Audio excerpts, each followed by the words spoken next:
Hey, it's Brooke and Jeffrey in the morning. You can scroll it later, or better, you can listen live to Brooke and Jeffrey every weekday morning. Big fun, real moments, the laughs that make your day. Your station, your city, right now. That's called radio. In Seattle, that's called Moving 92.5.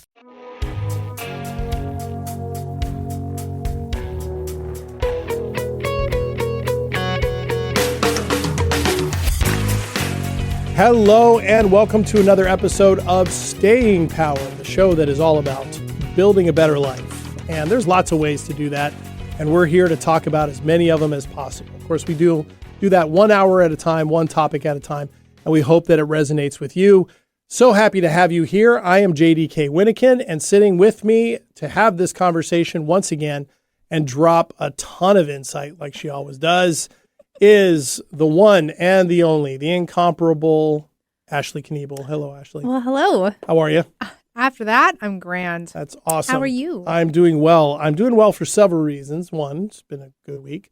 Second, I have to say, if you're watching on the YouTube channel, I'd like to say that I'm proud of the fact that my Seattle Seahawks fandom has rubbed off on you so much that you actually wore a championship sweatshirt into the studio today. Yeah, you're proud. I'm very proud. Thanks. Yeah. You like it? I do like it. I know. It's a good looking sweatshirt. Thank you. Yep. That was awesome. So anyway, excited to have you here. Of course, because I'm wearing the hoodie. That's awesome. It's awesome. And excited for this conversation. Last week, Ashley, we talked about making our own luck. And this week we're going to talk about something related. If last week was about, increasing opportunity and stepping out into that and making things happen, this episode is going to be more about what are the things that we can remove, the friction we can remove from our life, so opportunity, when it arrives, can actually land, right? So luck is about movement, as we mentioned last week.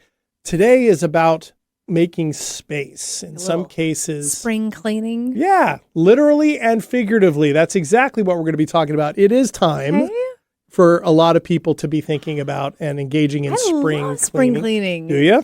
You a big fan of it? Yes. Okay. Absolutely. Oh, you're so excited right now. I am. Okay, so what do you love about spring cleaning? I mean, I like the actual act of spring cleaning. So, I go through my closet. Of course, we always start in the closet. I don't know why. Whenever you spring clean, no one starts anywhere else in the house but the closet. But probably because they know that's what needs to be cleaned out. But, go through there and I look at different items and pieces, and if I haven't worn it in over 6 months, or if it's a seasonal item and I didn't wear it the season before, like the winter before, and it's a winter item, then I'm like, okay, I'm not wearing this, and then I donate it. And I usually try not to just replace the items that I got rid of, that, because I'm trying to make room for things, and I don't like having a lot of clutter. I don't like hanging on to a lot of things. I have moved around a couple times in my life, so I'm like, the less you have, the easier a move is.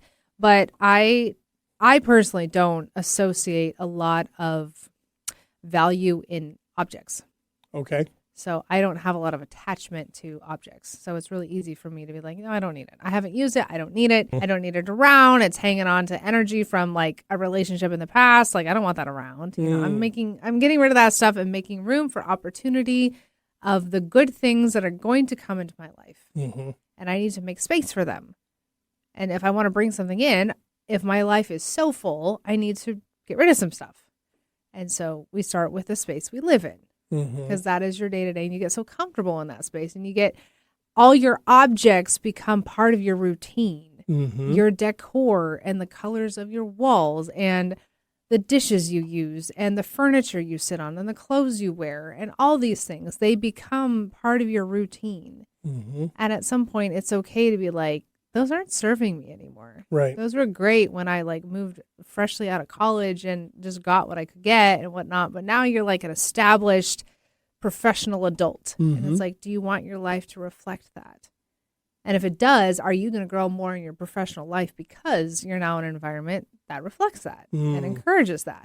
So I'm all about, growing and, bettering ourselves. And to me, spring cleaning your environment or your desk at work or your pantry and your fridge and those type of things where your routines and habits are built and created should be clean and tidy and always support the direction you're trying to go. Very well said. Once again, how long have you believed this? Has this been a part of your makeup since you were a little kid? Did you clear out? Did get rid of your toys when you were little because they didn't serve you anymore? Oh, yeah. I was Did like too generous. Oh, really? I was trying to give away all my stuff. My mom's like, no. Those are expensive. You can't give those dolls away. But I'm like, but they need a doll and I have many. So why can't they have one? Like, I didn't understand. But yes, I mean, I would say, yeah, like as a kid, probably not so much. As a young adult, for sure. And as I grew into my late 20s, early 30s, like absolutely. Absolutely. So in your house today, it's not like you don't have a ton of stuff like all over the place. It's kind of I don't think measured. I have a ton of stuff. Okay. Like, I think if I needed to pack up and go in an afternoon, I probably could. Okay. Because I could easily say no to a lot of things. Right. Too. I just throw them away. It's an important skill. Second week in a row, Ashley, you have nailed where the research is without knowing. What? Yeah. Again, absolutely. I didn't know really. I had like the title of what we were talking about, and that was it. So, yeah. you know, clearly I'm finding my calling. Yeah, you're talking about something that some researchers call the fresh start effect of spring. Okay. Yeah, that there is that research. One person's research, a woman named Katie Milkman, talked about some of this. And she mentioned something we've talked about on the show before, like temporal landmarks, moments in time. Those can be like New Year's, birthday, in this case, the onset of spring, can create these psychological separations or opportunities for us to separate from past behavior or to reflect and go, what do I want to do differently? What do I need to clean out? What have I neglected? You know, it can be all of those things.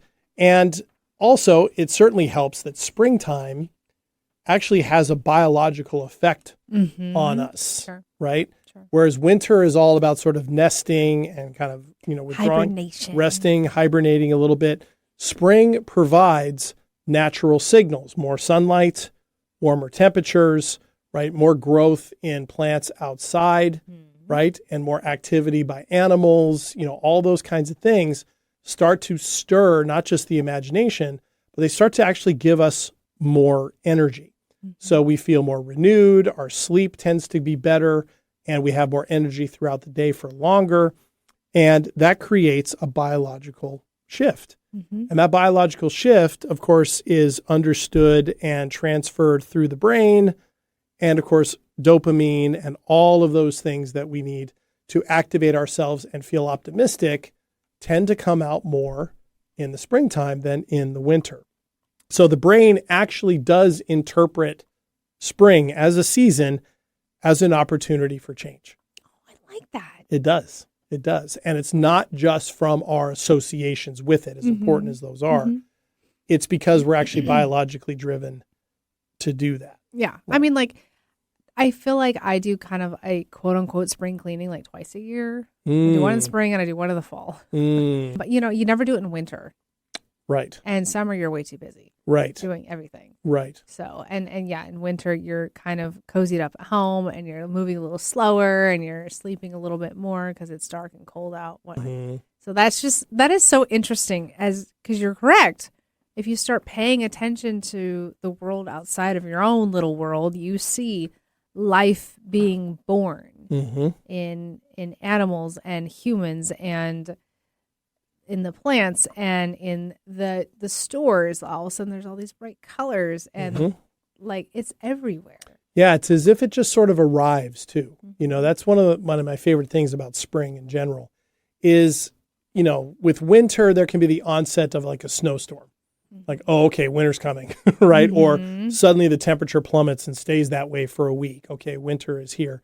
Summer has heat, right? Fall has the clear signs of fall, right? The leaves turning, dropping, breeze picking up. Spring is, though, of all the seasons, I think, is the one that just sort of quietly arrives, right? It can kind of come in fits and starts. For me, what's interesting is when I know spring is coming, I've had for the last 7 or 8 years, the place where I currently live outside my complex, when I walk out the door and I go down the steps, lining the street, my door faces the street. Walking down, there's this line of trees, deciduous trees that have blossoms on them, and then they just grow out. I don't know what kind they are. But then they grow into leaves during the summer, and they just blow. But they start out as these red, pinkish blossoms. And during the year, during the winter, they're just dormant. It just looks like a bunch of sticks sticking up in the air. But there's always the moment where I notice for the first time every spring when the buds are starting to come out. And that just happened not too long ago. Oh, really? Yeah. I don't know if the day I saw them was the first day they were out, but it was the first day I noticed them. Oh, it's so fun. And so I just marvel at that for a moment because it's like, oh, they know. They just know, right? And they start to do that. And of course, they've been growing ever since. So now the blossoms are out. And I love that kind of stuff because it's a natural cycle. But we tend to think that we're exempt from this. Here's some other things I found out that's interesting about spring. Of course, we always hear about, love is in the air in spring, right? More relationships begin in the spring than any other time of the year. Yep. More books get published and get started by writers in the spring. So creative endeavors, okay, that type of thing. And it kind of follows if you think of like all the things we like to do, going to concerts, right? Sporting events, particularly outdoor sporting events. They're all starting right about now, right? Baseball season is coming. Oh, right? We knew that was showing up in this conversation it's somewhere. Spring. It's called spring training. Wow. It's called spring training. It hasn't really started yet. They're still in training. No, it's almost over. It's almost over. They're ready to go. Ready to go. Yeah, exactly. These types of things, movement, they all sort of come about. And yeah, so for all those reasons, it kind of fits in. We kind of think spring kind of happens around us, and yet we are such a part of it. So such a part of it, because we're biologically a part of everything else. Sure. So you clean your house twice a year. I do. Wow. That's pretty good. That's pretty good. Yeah. Honestly, I'm just impressed I have that much to clean. You'd think if I did it twice a year, like what else? You'd think, right. But, there are those things that I cycle through that I'm like, okay, these have been questionable for like a couple years. They're not clothing items. They're items that like I semi-utilize. It's like, do I really need it? Do I not? Is it time to upgrade? Yeah. Is this so worn out that it's time to replace it? Yeah. But yes, I just very much don't like to have extra things around. I don't like clutter, and I don't like having attachment to things that just take up a lot of space. Yeah, I'm overdue for kind of a digging through and a purging of all those things. I have the exact opposite problem from you. I really like stuff. Like the stuff that I collect, the stuff that I pick up, like the t-shirts that I buy, I'll keep them way longer than I should. Yeah. Because they have sentimental value, that type of thing. I love books, right? So I like to buy books. I don't really do electronic books very often. Same. I like to have the actual hard physical copy, book, right? Yep. So I've got that, and of course, various knickknacks and souvenirs and things like that, and clothes, right? All those things. And I'm one of those people that can like be going through stuff, going, I really need to get rid of this, and can find every reason in the book to hold on to something if I'm not careful. Yeah, it's like, do I wear that? No, but I might. Oh, maybe I'll hold on to that, right? And there's lots of people out there, including some people we know who, could show me how to better do this. I mean, right? sure. Right. So one of the things I've been working on recently with deciding what I want to keep is what are my non-negotiables? Okay, those aren't leaving, right? And not that I need to do anything with the things that aren't non-negotiable, but just to know, okay, absolutely, I'm not getting rid of that because of A, B, or C. So that's just not even a question. At least that's a start. That's so funny. Yeah, that's is fun. So you and I, oh my gosh, it just cracks me up because you're like, I'm just going to at least put them in two piles and acknowledge the piles. Acknowledge the piles. And I'm like, where's the forklift to get rid of that pile? Because I want it gone. I don't want to see it anymore. And this we're going to organize and put it back on the closet. Yeah. And but the thing is, I've done enough times where I've had help doing this. I remember a number of years ago, a mutual friend of ours who's an image consultant came to my house, and we were going to redo my entire wardrobe, and he absolutely ripped through my closet. Took everything out of the closet and said, get rid of this, get rid of this, get rid of this. And so I did, and he could tell it was hard for me at first. And he said something to me that really stuck out. He said, I know this is tough right now, but in a day or two, ask yourself, what do you remember went out the door? It's a valid question. And the fact of the matter was, I couldn't really recall a ton of what went out the door. Really? Yeah. Oh, that's interesting. Not as much. Yeah. Yeah. And I've experienced that too, like with t-shirts. I used to have, when I was younger, I had concert t-shirts like crazy from every show I'd ever gone to.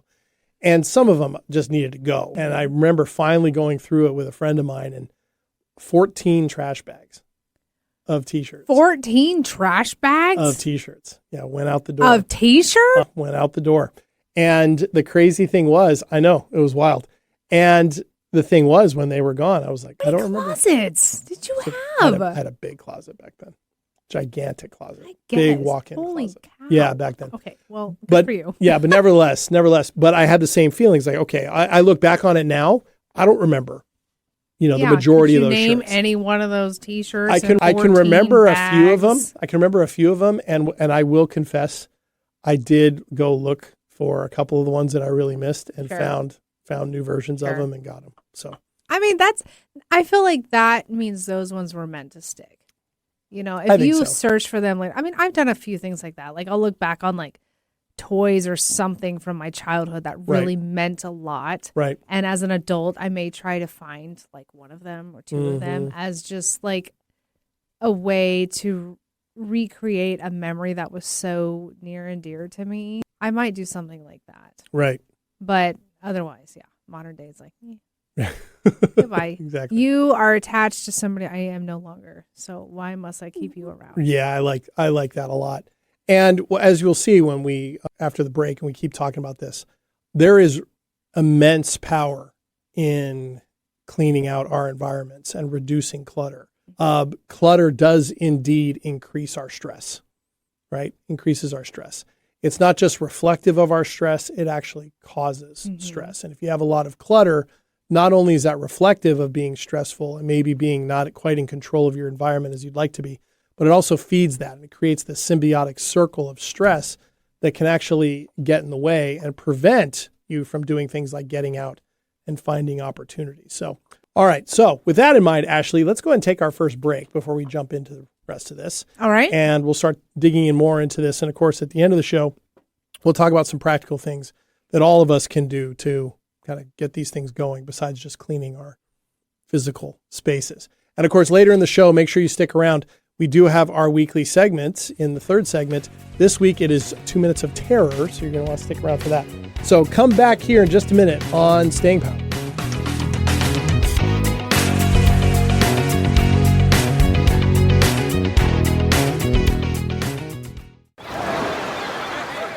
Hear that? That's the sound of your life. Perfectly imperfect. Beating in rhythm to the world you've created. But every time you drive after drinking, the music gets drowned out. Your life sounds pretty great. Don't let a buzz ruin it. Buzz driving is drunk driving. Don't drive buzzed. A message from NHTSA and the Ad Council.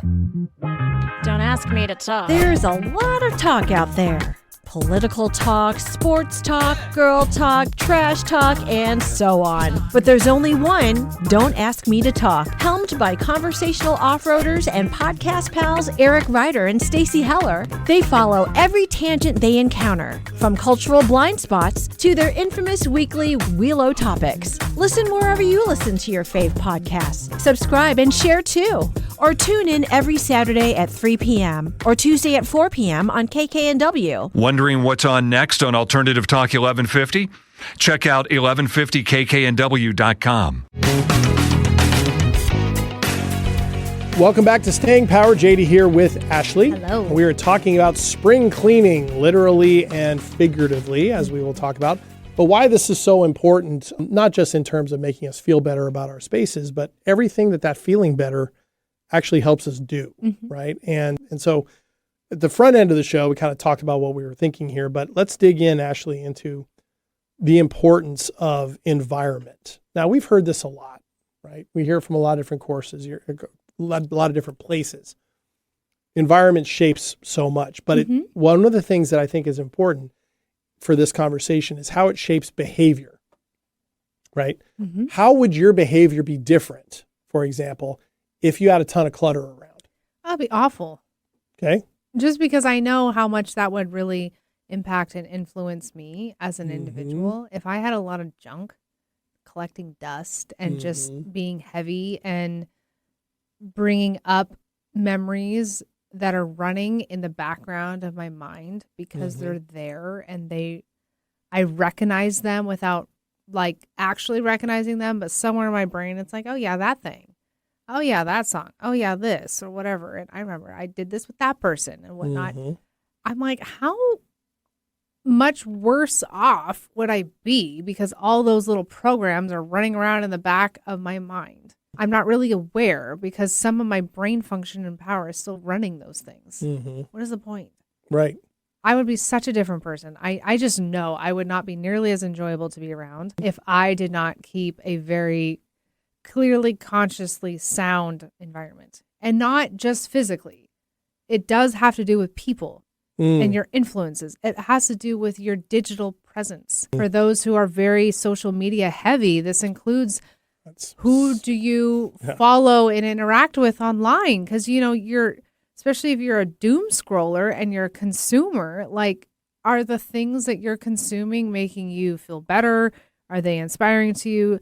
Do they serve the person you are today? Do they make you feel guilty because you're not the person that 5 years ago you told yourself you were going to become? So you keep them around as like, well, one day I'm going to be that person, so I'm just going to keep them as the inspiration for that point, which now it just feels like guilt. Right. It is really an area that you want to look through in your entirety of your life and see what can you purge. Right. And kind of like you did with your 14 bags of T-shirts, like I would challenge somebody on the digital social media aspect to go and unfollow 100 accounts. That sounds like a lot. And that's a lot of work to like sift through them and be like, oh my gosh, who am I going to remove and who am I going to unfollow? Could you go back in a week and name those 100 accounts you did not know? Yeah. You couldn't. Exactly. But how much of that is influencing you as an individual and shaping you as an individual and maybe keeping you stuck because you feel some type of way when you see that content always. And it's somebody that's not even you presently. It's somebody from like 5, 10, 15 years ago. Yeah. Yeah, absolutely. And you're right to include psychological and emotional clutter in here and not just physical clutter, because all of those things produce stress. And when we don't do anything with them, they actually engineer stress. So this is scientifically shown.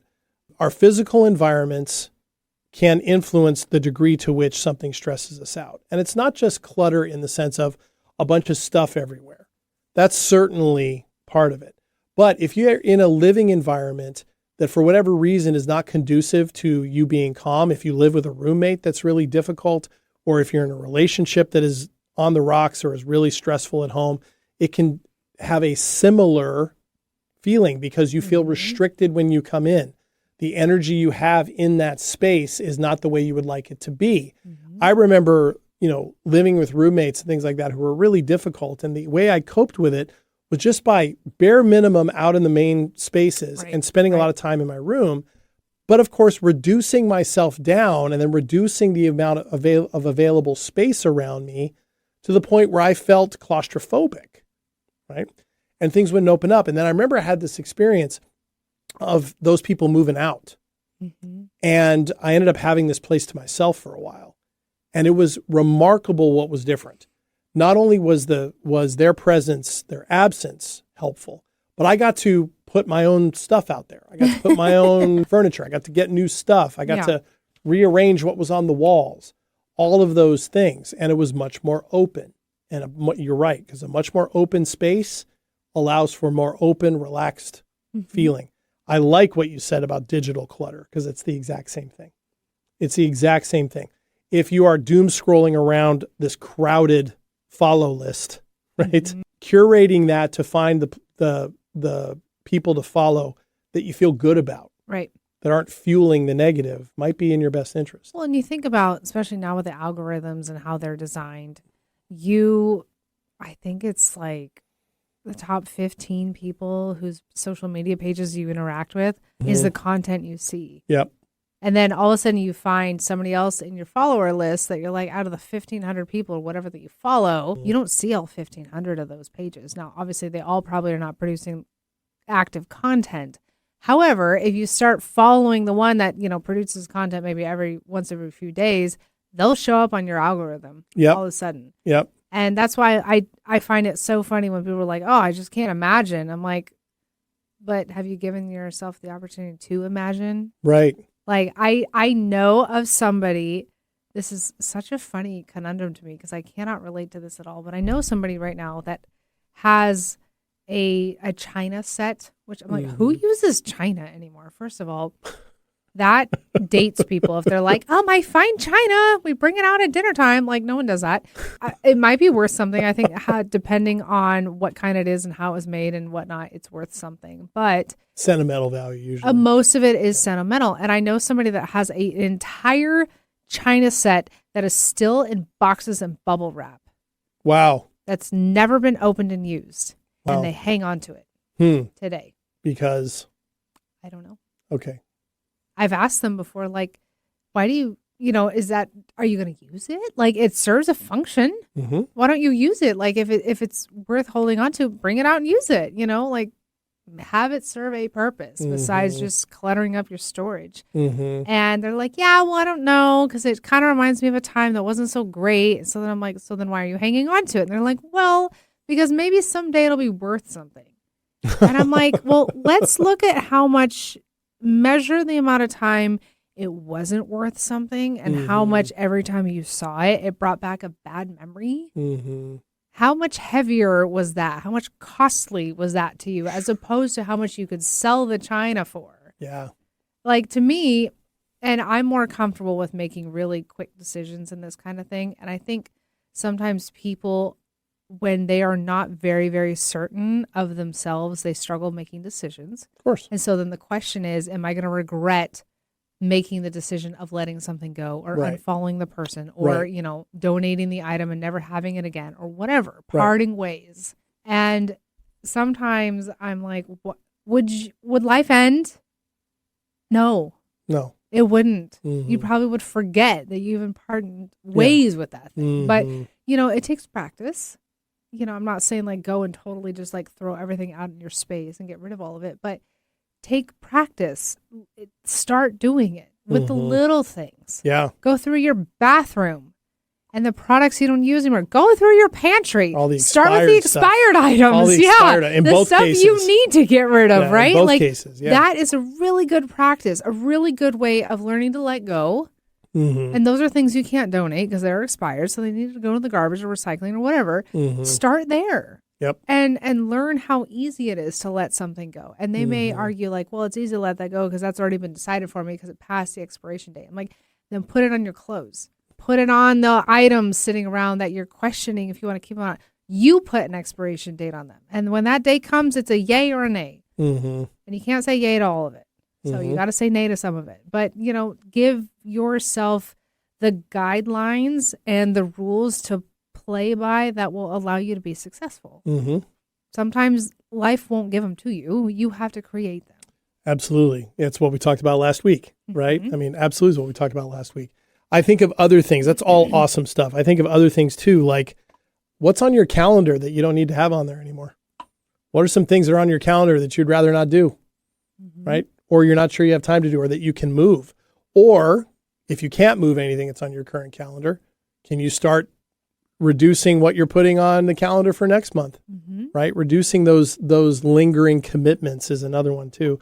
What are the things that we're doing that we don't really necessarily want to do anymore, or maybe have had their time, right? And some of those can be challenging and difficult, right? Because what if it's like a circle of friends? Yeah. Right? That's a rough one. What if it's an activity that used to bring a lot of joy, but you don't really have as much time for? You find yourself not doing as much.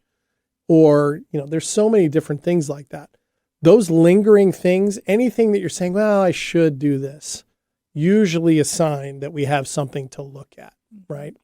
Could even be outgrown identities, like how we understand ourselves, right? How we sort of look at things and go, this is what I do, or this is who I am, or this is how I do things. And kind of saying, I'm not so sure that's true anymore, right? That's that kind of clutter as well. And addressing those does the same thing as addressing the physical spaces. It reduces cortisol, increases focus, and increases calm, right? All of those things. So, yeah, I think you're right, Ashley, that I know in my case, in the past, there have been times where I've held on to stuff or I've been unsure about getting rid of something, because I was in an uncertain place in life, right? There is something to that. It's kind of a metaphor, perhaps, of okay, I don't know what matters most to me, right? In terms of values, in terms of goals, in terms of dreams. And therefore, I don't want to necessarily get rid of these things, because what if one of these things I get rid of turns out to be really well aligned with where I do end up deciding? But you're right. To hold on and wait for that is probably a mistake. I think that's the thing. The thing with material stuff, it can be replaced, right? It can be, right? And it's, sentimental value is exactly that, right? Is created sentimentality, right? In the end, something is an object. Now, some things go beyond that. Like when somebody, like I have my grandfather, my maternal grandfather was a Marine in World War II. And he talked to me about his wartime experiences a lot as I was growing up. And I was really the only one, as far as any of us know, that he really talked to about this. And one of the things he gave me before he passed away years ago were his dog tags, right? That's cool. From the Second World War, right? And he fought at Iwo Jima. He fought at Okinawa. He was on a ship off the coast of Japan when the war ended. And so I have these, and I have had them, and they're in a very special place. I know right where they are. I can't say I look at them all that often, right? But when I do, I'm really glad I have them. So there's certain things like that, right? That connect us to our loved ones that I think, are important, can be important to hold on to. But even then, if someday I lost them, right? Or there was, God forbid, a fire, they were destroyed or stolen or something like that. Yes, that would be unfortunate. And yes, I would love to be able to find them. But that wouldn't change anything about what I just told you about my grandfather. Nor would it change how I feel about my grandfather or how I remember my grandfather. And it also wouldn't change the fact that I have these memories of taking his dog tags to places that he had always wanted to take me to that we never had a chance to go to together. Wow. Yeah, Wrigley Field in Chicago was a big one. He was a huge Chicago Cubs fan, speaking of baseball. And he'd always wanted to take me to a game there and never had a chance. And it was back in 2012, I think, I finally had an opportunity to go, 2011. Yeah, had a chance to go. And I went for a weekend, and I went to 3 games. I bought 2 tickets for each game, one for me, one for him. And 2 were in the bleachers, because if you're a Cubs fan, you got to sit in the bleachers at some point. But the other was near home plate. And I scored the games. I had, he was a beer drinker. So 2 beers, one for me, one for him. Of course, I drank his, but, Sure. that kind of thing. And that was incredibly powerful for me and for my family. I took photos. I sent all that. I sent it to my grandmother at the time, who was still alive. And it meant a lot. And I had the dog tags with me, and I have a few photos of me with the dog tags there. And if they disappeared, all those things still exist, right? They still exist. So, difficult in a sense, but also when I really think about it and step away from it, it is just a thing, right? The meaning still exists whether I have the thing or not. Well, that's a really interesting observation. Is it the thing, or is it the value that the thing represents? Exactly. Because if it is a representation of something that is very close to your heart, that is valuable, that really means something, then I can absolutely get behind somebody keeping an item or doing something with it. Maybe like if you move a lot and you're like, I don't want to keep, like I might lose these, have them tattooed. Do a way to, like, in case they go away, you have a way to keep them with you, or something like that. Idea. But it depends on if it's something that really has a lot of value, that really means something, as opposed to like, I went to this one concert once and I bought a shirt, just to use your example. And maybe that was a meaningful time too. But a concert t-shirt versus years and years of where those dog tags went and what they saw, what they represented, and then what you did with them since then has created like a little lineage of what they represent. And you could, depending, like pass them to somebody else and keep that lineage going, as opposed to like, I bought this trinket, I bought this thing, I went to, Disney on Ice as a kid, and I bought this thing and it means so much to me. Okay, does it? Maybe if you went with a parent that no longer is here, then that could mean something to you. And I think that is an important lesson to look at. What is the meaning behind the object? Yeah. If it's an object right. that's in question, what is the real meaning behind it? Right. Right. And what do you lose if it goes away? Mm-hmm. You know, and it might be very well thing that in some cases, like photos, those make a lot of sense to me, right? Sure. You want to hold on Sure. to those, maybe digitize those, put them somewhere where if they physically are destroyed, you still have access to them, you know? Mm-hmm. And it's one of the benefits of, you know, technology today. We can do that kind of stuff, Yeah. right? Those can exist in safety and, you know, in a lot of different places. Ooh, all right. Good stuff. All right, Ashley, let's take our second break. All right. And when we come back, we'll get into some practical ways that people can start decluttering, if you will, both, you know, internally and externally, I guess. And of course, when we come back, we will have our weekly segment. This week it is 2 minutes of terror. So come back to find out about what terrified Ashley and myself this past week. See you here back here in a minute on Staying Power.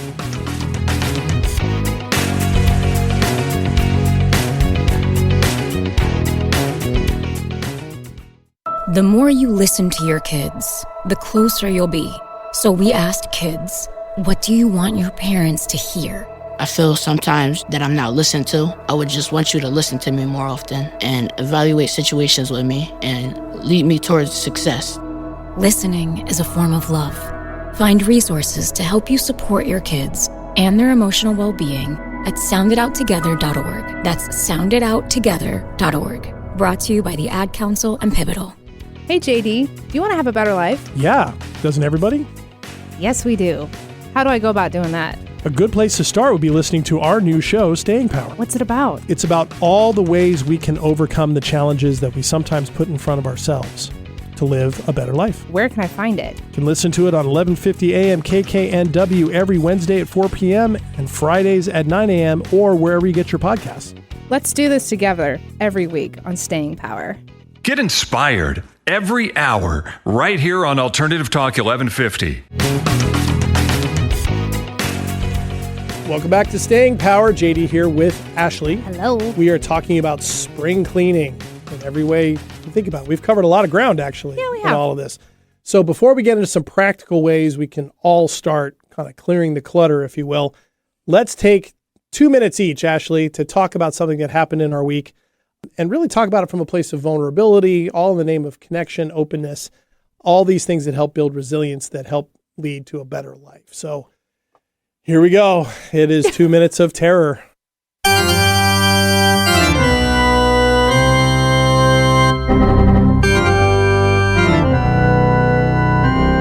No, that's a dreaded sound. Something has gone terribly wrong. Yes. Electronically. Okay, Ashley, what have you got for your terror? Well, my terror, it's not like one in the past. It's like an ongoing current. Oh, It is my brother's birthday coming up, and I'm trying to.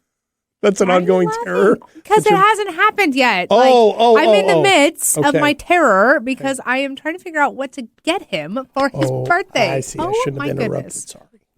Wow. That's what happens when you don't let me finish my Wow. thought. Crossed her arms, pouted, and rolled her eyes at me all in one motion. If you're not watching on the stream, you need to see that at some point. Find the timestamp. Anyway, go ahead. So I'm trying to figure out what to get him. He is so near and dear to me. My brother is like the most important person, and he is so thoughtful with his gift giving. Like he has really figured it out over the last probably 5 to 10 years of getting the thoughtful, really meaningful gifts.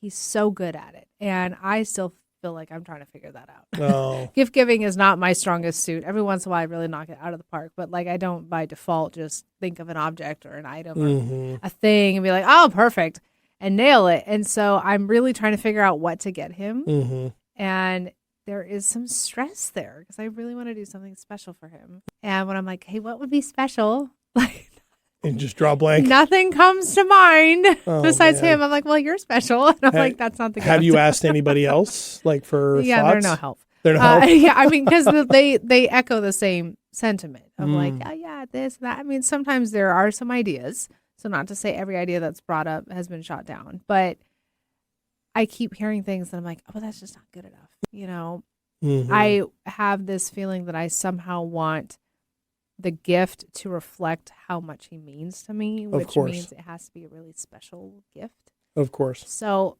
currently in the midst of trying to figure it out. Yeah. Now, I understand exactly what you're talking about. I also know your relationship with your brother, and your brother knows how much you care about him. Yeah. And, so you don't have anything to prove. And I know that's not what it's about. It's not about proving it.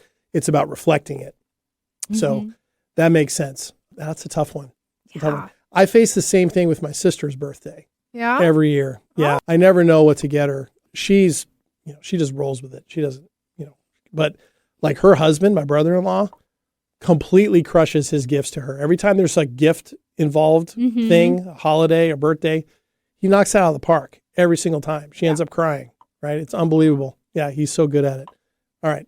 Okay, so that's your terror. That's mine. Mine is I might have to move.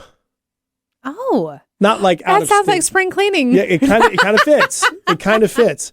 And the reason it's a terror is not because I don't want to move necessarily. It's just everything that goes with that. Right. Yeah. I have some decisions to make on the lease that I'm in currently.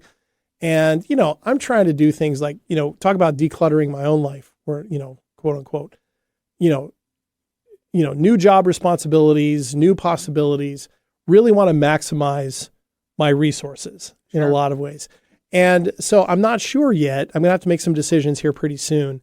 That part is not fun, right? Yeah. Trying to find the place and then what's going to look like. And then, you have to transition from one to the other and you have to tell everybody the new address and you got to get, I think that's actually like the worst part. That is, and getting all the new stuff hooked up, like what stuff you're going to put in, all those types of things. Xfinity, Comcast. Exactly. Wi-Fi. Exactly. And, where I've lived for the last 7 years, I really love, and I have a community built up around there and I'd kind of like to stay as close to that as I can. I'm not sure it's going to work for me to be as close or right in the heart of it as I would like. So I'm in the middle of doing that, and it just feels like one other thing that I have to do, and it's kind of a big one. Especially if you've been somewhere for 7 years. Yeah. I mean, that's some roots. Yeah, it is roots. And so, if I wasn't exactly there, it's not that big of a deal, but I also don't want to be so far away from it that I, end up losing my connections over there. Yeah. So. I do love how when you first mention your terror, I'm like the positive, like, oh, you're spring cleaning. Yeah, right. Yeah, right. Yeah, yeah, and it's a terror, but yeah, it's also so many of things we talk about can be triumphs as well, right? Or when they get resolved, they're more of a triumph. I mean, than a this terror. is like so great because, like you said, it's spring. It's a time for newness. Yep. It's a time for change and shedding the old and growth, embracing the growth and the new and. Yep. Nestling in with some new habits and whatnot. So the ick of all that is like trying to find the place. Right. That in between of like, I need to move and I don't know where I'm moving and I haven't signed a contract and I don't know what's going to work and blah, blah, blah, blah. Right. All of that is just not the best. It's not fun. So the terror, I guess, is having to deal with all that potentially. Sure. And I'll find out pretty soon if I need to do that or not. So. All right. Okay. Fun. So that's the 2 minutes of terror. All right, Ashley, what are some, let's call them resets, right? Resets and get ready for growth. Okay. Right. And decluttering and cleaning, that type of thing. What are some practical suggestions you have for listeners? Well, kind of mentioned it already, but I guess if we're going to go with the physicality aspect of the spring cleaning, and especially for those who are not like me, who get like super excited about it and more like me. Yeah, you're more of the JD type. I would, start small, like you did with your stuff. You like put them in 2 different piles of like probably not going to keep and definitely want to keep. Maybe start doing that with some of your stuff. Now, I would try and expedite that a little bit more and go to the idea of like, pick a section of your living space or your workspace or your car or wherever you need to clean and pick a part of that space and actually clean it and decide like keep, not keep, right? And depart with it. But not so much that feels overwhelming and then you reach decision fatigue because you're dealing with so many emotional decisions. Right. Is like just pick a small space. Like we said earlier, pick your pantry that probably already has expired items. Yeah. And just build that quick little habit of throwing things away and embrace how good it feels to know that you got rid of something that deserves to be let go. Yeah. Yeah. Those small wins can stack up. Yeah. Well, and it's also how you verbalize it. When you let go as opposed to lose, letting go and releasing sounds like a positive. It sounds like a win. It sounds like a growth. It sounds like a good movement. When you lose something or get rid of something, it sounds like a negative connotation. And then all of a sudden that doesn't feel as great. So go into your space and be like, I'm like releasing all the expired things. I am, letting free all the things that no longer serve me in this area of my closet. We always have way too many socks in a drawer. Right. Wear all them. Get rid of them. Right. I like that. Start small. One visible area. One thing that's real concrete. That's good. I think what I'll do is I'm going to go through my sock drawers. See the socks. I have a lot of socks. If the dryer hasn't eaten them by now, then you need to go through some. I have a lot of socks. I'll start there. I do. Are they like decorated socks? Some, and some are like dress socks, and then I have like workout socks, right? So workout socks? Like ones for like working out at the gym, like ankle socks, Gotcha. those types of things. Yeah. Ones that are just for that. Wow. Well, I think you're the only man I know that has so many socks for special occasions. Oh, you just wait till you see. I mean, if you saw how many socks I have, you would laugh. Okay. I've got a lot. So I'm going to start there. That's the important part. I'm going to start there. Okay. You start with the socks. All right. So the physical reset. Okay. All right. What about a calendar reset? I think is a big, yeah, you mentioned that earlier. I liked that idea. I did. Yeah. And it's and I like what you said about being sort of like in some ways disconnecting from it, right? Give yourself an audit on your calendar. Make it an audit. Like what do I really need to keep? What can I get rid of? What can I pass off? What can I move around? And we all have a draining obligation, right? We all have an obligation that we may not want to admit is draining, but really is draining if we admit that. What is that? And what steps can you take to get rid of it is one of them. And then I would say finding regular kind of exciting, energizing events or activities or something to do. Maybe it's going somewhere with somebody. Maybe it's treating yourself to a show. Maybe it's, going to see the movie you've been wanting to see and making plans to do that. Whatever it might be, add those things in so you feel like you're kind of opening up energy and opening up your agency to choose, because then that way you're choosing the energizing event while you are getting rid of the draining one, right? You give yourself the experience, both in the experience externally, but also more importantly, internally with your stress levels, the experience of doing something on your own and engaging in your own agency. I think that one matters. Oh, I like that one. Yeah. I would say we mentioned digital, what you're doing on social media platforms. But I like that, getting rid of 100 follows. I mean, it's a challenge.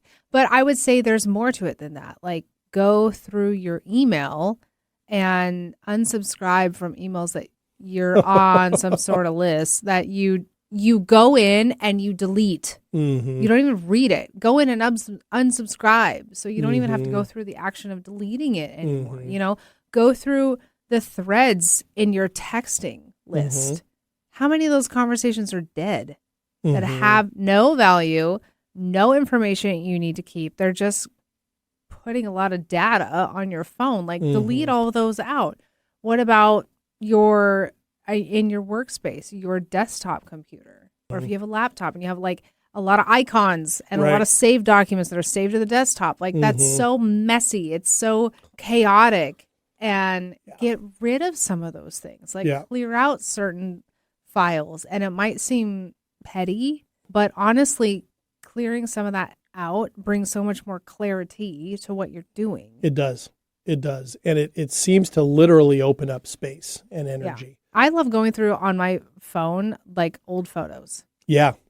Sometimes I like try and keep and organize them, but otherwise like old videos, old photos, old text threads, like I'm a savage and get rid of them. Gone. Nice. Yes. Nice. Yeah. Yeah, that's good. I do that with photos, videos. I love like on some social media stuff, if you can't save them, I'll screenshot something that I like. Right, yeah. And then I always find that I look back on it and go, wow, I saved that? Okay. I mean, sometimes I will save things as, you always joke that I'm not much of a journaler. Photos sometimes in my phone are my journal entry. where I'll remember like, oh, I saved quotes and I saved photos. You do those quotes, yeah. Yeah. And I'm like, I can literally go through my photo album on my phone and remember where I was at in life based off the photos that I took or saved. I believe that about you. So for those, I will like kind of go back and look through those. But otherwise, the extra paraphernalia photos, like gone. Right. Yep. Goodbye. Yep. That's always fun. I like seeing all the color things in the measurement of what's on your phone. Yes. I love seeing all those things change. Like, you got rid of a lot of media here. So that's always good. Okay. So that's good. So we've had a physical reset, calendar reset, digital reset. I suppose we could call it identity reset, asking questions about like what version or what element of yourself do you want to bring out, or do you want to grow over the course of the spring? Like, what does a rebirth look like, or what does growth look like? And an important question too, what are you ready to outgrow, right? What are you ready to outgrow? That could be a habit that no longer fits. It could be a belief that is no longer serving. It could be an activity that you really don't really get a lot of enjoyment out of anymore. Or, and then of course it could be some of the tougher ones, right? Some big ones, a relationship that doesn't serve you anymore, or a job that doesn't seem to be serving anymore. What are those things? It doesn't necessarily mean you have to have a solution for it, but being open to the very idea that maybe it doesn't fit anymore might start bringing around some possibilities, some realizations, and some choices that might be helpful. Mm-hmm. Yeah, so, I think it's valid. Yeah, I really like what you said about, and it's touchy, but it's about your environment and your relationships and your friendships and connections and whatnot, because the environment that you live in really votes and defines and kind of curates your life experience. It does. Shapes it greatly. And it really does. And it's not just the physical walls you live in and the environment that you live in and reside in and work in and whatnot, but it's also the people that are in there, because your life is going to become like those who influence it the most. Yeah.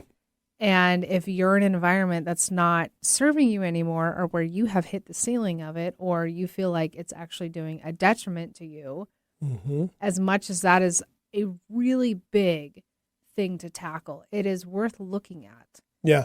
And especially in a sensitive situation like that, I would advise to do more of the JD route of looking, observing, noting, and acknowledging of, this is what I see, and this is what I feel, this is what I'm noticing, and this is it. And then it's like, okay, but what do I do about that now?